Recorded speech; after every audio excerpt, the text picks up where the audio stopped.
ایران ہتھیار ڈالنے کے قریب ہے، امریکی صدر ٹرمپ کا ایک بار پھر دعویٰ۔ امریکی میڈیا کے مطابق ٹرمپ کی G7 ممالک کے رہنماؤں کے ساتھ ورچوئل میٹنگ ہوئی، جس میں شریک 3 رہنماؤں نے امریکی میڈیا سے گفتگو کرتے ہوئے بتایا کہ صدر ٹرمپ نے G7 رہنماؤں کے اجلاس میں کہا کہ ایران ہتھیار ڈالنے کے قریب ہے۔ ٹرمپ نے کہا کہ ایران میں اب کوئی ایسا اعلیٰ عہدیدار باقی نہیں رہا جو ہتھیار ڈالنے کا اعلان کر سکے۔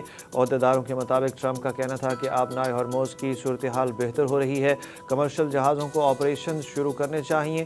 ٹرمپ نے کہا کہ ہمیں یہ کام مکمل کرنا ہوگا تاکہ 5 سال بعد ایران کے ساتھ دوبارہ جنگ نہ ہو، لیکن ٹرمپ نے جنگ کے خاتمے سے متعلق اپنے مقاصد اور ٹائم لائن پر واضح موقف نہیں دیا۔ ایران جنگ کا دوسرا ہفتہ مکمل، ایرانی پاسداران انقلاب کا امریکہ کے aircraft carrier USS Abraham Lincoln کو میزائلوں سے نشانہ بنانے کا دعویٰ۔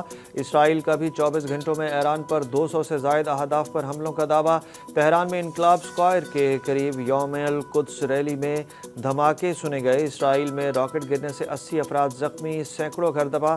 اسرائیلی وزیر اعظم بنجامن نتن یاہو نے جنگی کارروائیوں کے بعد اپنی پہلی تقریر میں کہا کہ اسرائیل اب پہلے سے زیادہ مضبوط ہو گیا ہے۔ ایران کی سپریم نیشنل سیکیورٹی کونسل کے سیکریٹری علی لاریجانی نے امریکہ کو خبردار کیا ہے کہ اگر ایران کے توانائی کے نظام پر حملہ کیا گیا تو پورا مشرق وسطیٰ شدید نتائج کا سامنا کرے گا۔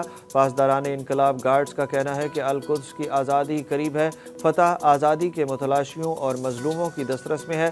5واں امریکی بحری بیڑا اور امریکی اڈے بابرکت رمضان کی 23ویں صبح نشانہ بنائے، جبکہ برطانوی اخبار فائنینشل ٹائمز کی رپورٹ کے مطابق امریکہ نے ایران کے خلاف جنگ میں کئی سالوں کے لیے کافی جنگی اسلحہ استعمال کر لیا ہے۔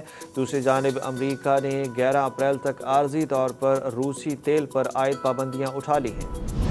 وزیر اعظم اور فیلڈ مارشل کی سعودی ولی عہد سے ملاقات توجہ کا مرکز بن گئی۔ فیلڈ مارشل سید عاصم منیر کی جنگی لباس میں سعودی ولی عہد سے اہم ملاقات کو غیر معمولی اہمیت کا حامل قرار دیا جا رہا ہے۔ ذرائع کے مطابق عمومی طور پر بیرون ملک دوروں کے دوران سپہ سالار سیریمونیل لباس زیب تن کرتے ہیں، لیکن اس ملاقات کے دوران سپہ سالار کا کامبیٹ میں ہونا پاکستان کی اپنے دیرینہ برادر ملک سعودی عرب کے ساتھ مکمل یکجہتی کا اظہار ہے۔ جبکہ ملاقات میں وزیر اعظم نے سعودی ولی عہد کو یقین دلایا کہ پاکستان ہمیشہ مملکت سعودی عرب کے ساتھ مضبوطی سے کھڑا رہے گا اور خطے میں امن کے مشترکہ مقصد کے حصول کے لیے ہر ممکن کوششیں جاری رکھے گا۔ پاک نیوی کے حفاظتی حصار میں UAE سے 2 جہاز تیل لے کر پاکستان پہنچ گئے۔ PNSC حکام کا کہنا ہے کہ فجیرہ سے 2 جہاز 10 سے 12 کروڑ لیٹر تیل کے ساتھ کراچی منتقل ہو گئے۔ فجیرہ میں جہازوں پر حملوں کے بعد جہاز منتقلی کے لیے حفاظتی حصار ضروری تھا۔ وزیر میری ٹائم جنید انور کا کہنا ہے کہ جہازوں کی محفوظ منتقلی پر پاک نیوی کے شکر گزار ہیں۔ وزارت خارجہ سے خلیج فارس میں پھنسے 2 جہاز نکالنے کے لیے بھی ایران سے رابطے کی درخواست کی ہے۔ آپریشن غصب للحق میں پاک افواج کے افغانستان میں کامیاب فضائی حملے۔ سیکیورٹی ذرائع کے مطابق پاک افواج نے فتنہ الخوارج کے 4 دہشت گرد ٹھکانوں فوجی تنصیبات کو کامیابی سے نشانہ بنایا۔ ان حملوں میں افواج نے کابل میں 313 کور کے انفراسٹرکچر کو نشانہ بنا کر تباہ کر دیا۔ قندھار میں تراوو دہشت گرد کیمپس کو بھی کامیابی سے نشانہ بنایا گیا۔ ایک اور فضائی حملے کے دوران صوبہ پکتیا میں شیرناؤ دہشت گرد کیمپ پر بھی حملہ کیا گیا۔ پاکستان میں پیٹرولیم مصنوعات کی قیمتوں میں ایک بار پھر اضافے کا امکان، حکومت آج نئی قیمتوں کا اعلان کرے گی۔ میڈیا رپورٹس کے مطابق عالمی منڈی میں خام تیل کی بڑھتی قیمتوں کے باعث مقامی سطح پر بھی پیٹرول اور ڈیزل کے نرخ اوپر جا سکتے ہیں۔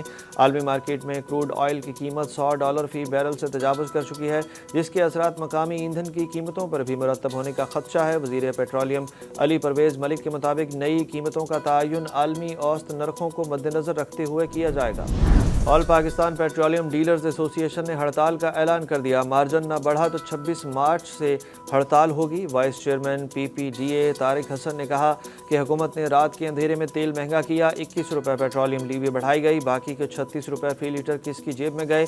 55 روپے اضافے پر شفاف تحقیقات کی جائیں۔ پیٹرولیم ڈیلرز ایسوسی ایشن کے رہنماؤں نے کہا کہ پیٹرولیم مصنوعات کی قیمتوں میں اضافے کی شفاف تحقیقات اور ہمارا مارجن نہ بڑھا تو 26 مارچ سے غیر معینہ مدت کی ہڑتال کریں گے۔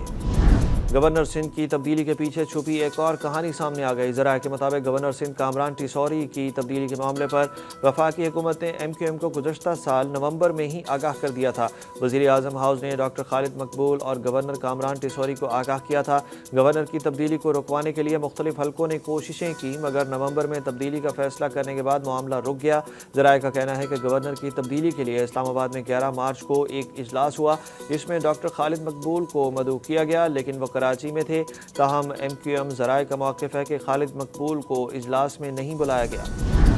سونے کی قیمتوں کو ریورس گیئر لگ گیا۔ فی تولہ سونا 7,100 روپے سستا ہو گیا۔ پاکستان میں فی تولہ سونا بڑی کمی کے بعد 5,33,262 روپے پر آ گیا۔ بین الاقوامی بلین مارکیٹ میں فی اونس سونے کی قیمت $71 کی کمی سے $5,105 کی سطح پر آ گئی۔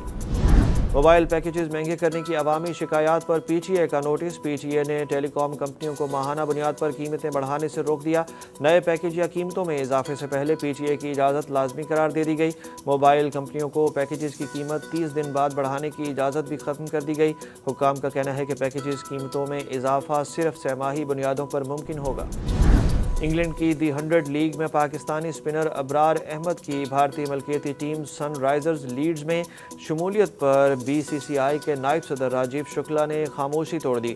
راجیو شکلا نے اس معاملے پر کہا کہ یہ باہر کی لیگ کا معاملہ ہے، ہماری IPL کا نہیں ہے، یہ ہمارے دائرۂ اختیار میں نہیں آتا، یہ انہوں نے غیر ملکی لیگ میں کیا جہاں وہ مالک ہیں، یہ ان کا فیصلہ ہے، ہم کچھ نہیں کر سکتے۔ دی 100 لیگ 2026 کی پلیئر آکشن میں بھارتی مالکان کو پاکستان سے کرکٹر کو ٹیم میں شامل کرنے پر انڈیا میں سخت تنقید کا سامنا ہے۔